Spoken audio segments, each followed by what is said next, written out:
Qui ci sono i miei capelli che praticamente ho, non so se si vede, qua 2 punti.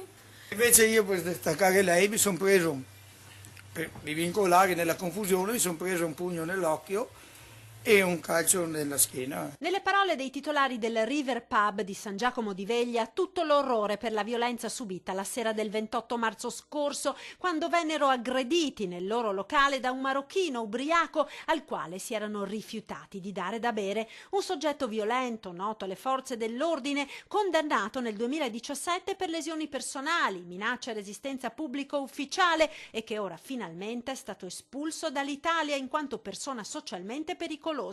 Entrato nel nostro paese nel 2007 per motivi di lavoro, era poi rimasto privo di occupazione, ma era riuscito a riottenere il permesso di soggiorno nel 2016 in quanto convivente con il fratello che nel frattempo aveva ottenuto la cittadinanza italiana. Ieri sera, dopo la notifica del decreto prefettizio d'espulsione in quanto persona pericolosa, il marocchino di 36 anni è stato accompagnato alla frontiera dagli agenti dell'ufficio immigrazione della questura di Treviso ed espulso dall'Italia.